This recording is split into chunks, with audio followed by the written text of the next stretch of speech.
네, 제 60조 임직원의 결격 사유입니다.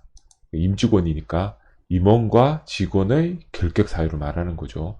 1항 다음 각 호자는 공사 임원이 될 수 없고 3호 해당자는 공사 직원이 될 수 없다. 즉, 자 1호하고 6호는 삭제됐으니까요. 2호부터 5호까지 해당되면 임원이 될 수 없다는 거고요.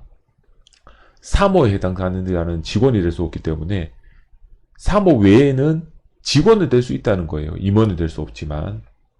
자, 미성년자. 미성년자 같은 경우에는 임원은 될 수 없죠. 예, 미성년자는 임원이 될 수가 없습니다. 직원은 될 수 있죠. 고졸 채용 같은 게 있잖아요. 그러면 고졸 채용 중에는 미성년자가 있을 수 있죠. 그래서 직원은 될 수가 있습니다. 하지만 임원은 고졸 임원 채용은 없잖아요. 예, 그래서 임원은 될 수 있다. 임원은 될 수 없다. 하지만 직원은 될 수 있다. 3호 같은 경우에는 지방공무원법 31조 결격사유에 해당되면 임원도 될 수 없고 직원도 될 수 없는 거예요. 즉, 지방공무원이 될 수 없는 사람은 지방공기업 직원도 될 수 없나, 지방공사 직원도 될 수 없다는 거죠. 다음 4호 59조 4항 5항에 따라 해임 후 3년이 지나지 않은 자. 58조죠. 58조. 제가 잘못 말했네요. 58조 4항 5항. 58조를 보면 이거는 이제 사장에 대해서, 지방공사 사장에 대해서 경영평가와 관련해 갖고 실적이 좋지 않으면은 해임할 수 있다는 거 있었죠. 그리고 경영평가 외에 경영개선 명령을 정당한 사유 없이 이행하지 않거나 업무 수행 중 관련 법령을 중대하고 명백하게 위반한 경우에는 해임할 수 있다고 했죠. 해임은 누가 하죠? 임명권자인 지자체장이 하겠죠. 사장에 대해서는. 예, 그래서 여기에 해당하고 해임되고 3년이 지나지 않으면 다시 임원이 될 수 없다는 겁니다. 직원은 될 수 있죠. 5호 이 법을 위반하여 벌금형 선고받고 2년을 경과하지 않은 임원이 될 수 없다는 거죠. 즉 지방공기업법을 위반하고 지방공기업법 위반해갖고 벌금형 선고받고 2년이 경과하지 않으면 임원이 될 수 없다. 하지만 직원은 될 수 있다고 그만 말씀드렸습니다. 자, 요거는 암기할 때 해삼벌이,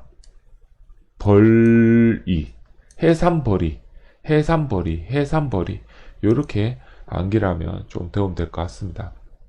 만약 시험 문제에 자 다음 각 호자 중 임원이 될 수 있는 자는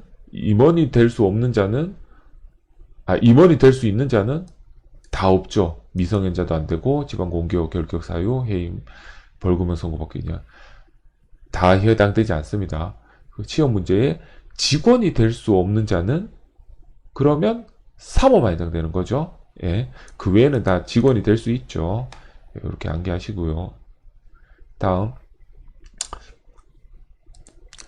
2항 공사의 임원의 당연퇴직. 공사 임원의 당연퇴직은 당연퇴직 사유가 발생이 되면 당연히 임원을 할 수가 없죠. 당연퇴직 사유는 자 1항 각 호에 해당되는 거. 다만 3호는 제외하고요. 지방공기업 결격 사유 3호는 제외하고 지방공무원법 61조 당연퇴직에 해당되는 경우입니다. 예, 지방공무원법 31조에는 결격 사유가 있고 61조에는 당연퇴직 조항이 있어요. 그러니까 지방공무원법 61조 당연퇴직에 해당되면 되거나 아니면 2호, 4호, 5호에 해당되면 당연퇴직이라는 거죠. 3호는 적용이 되지 않습니다. 3호가 적용되지 않는 것, 즉 3호인 지방공무원법 31조 결격사유가 여기 적용되지 않는 건 지방공무원법 61조에 당연퇴직 조항이 있으니까 이 법조항이 적용되기 때문이라고 보면 되죠. 이게 임명 당시에 해당됐으면 판명되는 경우에도 적용됩니다. 예. 임명될 때 몰랐다가 나중에 확인이 됐더니 이 사람이 뭐 벌금형 선고받고 2년이 경과되지 않았다는 걸 뒤늦게 안 거죠. 그러면 그때 당연퇴직이 된다는 겁니다. 그리고 여기 아까 말했다시피 여기 지방공무원법을 위반해서 벌금형 선고받고 2년 경과하지 않았을 경우입니다. 다른 법 위반으로 벌금형 선고받고 2년 경과되지 않았으면 그건 임원이 될 수도 있겠죠. 이 지방공무원법 지금 60조에서 얘기하는 거는 지방공무원법 60조 1항 5호에서 얘기하는 거 지방공무원법을 위반해서 벌금형 선고받고 2년을 경과하지 않는 자만을 임원이 될 수 없다고 얘기하고 있는 겁니다. 3항 공사 직원이 당연퇴직에 대해서는 지방공무원법 61조 당연퇴직 1호에 해당되거나 임용 당시 그에 해당됐으면 판명되는 경우. 예. 요거는 아까 말했다시피 1항에 2호부터 5호까지는 3호 빼는 다 직원이 될 수 있었잖아요. 그러니까 그런 내용이 없죠, 여기에. 그래서 당연히 직원이 될 수 있으니까 그러나 포함되지 않고 지방공무법 61조 당연퇴직 1호에 해당되거나 임용 당시에 그에 해당해서 판명되는 경우에는 당연퇴직된다.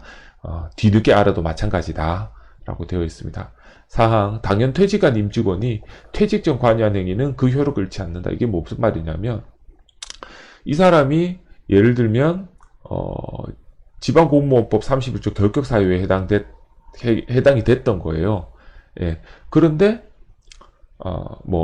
당연퇴직이니까 지방공무원법 61조에 따른 당연퇴직 61조 1호에 해당됐었다는 거죠. 그거를 임용될 때는 몰랐어요. 근데 뒤늦게 2년, 3년 지나서 알았던 거죠. 그러면 2년 또는 3년 동안 그 임원 또는 직원이 행했던 어떤 행위들이 있을 거 아니에요. 뭐 결제도 하고, 뭐 기한도 하고, 뭔가를 했을 거 아니에요. 근데 이 사람은 원래는 입사할 수 없었던 사람이 했던 거죠. 그러함에도 불구하고 관여했던 행위는 그 효력을 잃지 않는다. 그대로 인정한다는 거예요. 왜냐하면 그걸 소급해서 무효인 사람이 했다고 그걸 소급해서 무효로 처리하려고 하면 법적 안정성이 너무 해체된다는 거죠. 그 행위했던 것까지 전부 다 다루면 다 새로 무효가 되면은 그로 인해서 혜택을 받았거나 효과가 발생됐던 내용에 대한 혼란이 너무 커지기 때문에 당연 퇴직한 임직원이 이미 퇴직 전에 관여한 행위에 대해서는 그 효력을 잃지 않는다는 뜻은 그런 뜻이라고 보면 됩니다. 5항 범죄경영조회 지자체장은 공서의 요청이 있는 경우에는 1항 각호 결격사유 확인을 위해서 필요한 정보에 한정해서 본인 동의를 받아서 있는 경우에 경찰청장에게 범죄경영 요청을 해서 공사에 제공할 수 있다고 되어 있습니다. 이때 반드시 본인 동의가 있어야 된다는 거하고 공사에 제공할 수 있다. 해야만 된다는 게 아니라 할 수 있다고 되어 있다는 거 반드시 암기를 하시기 바랍니다.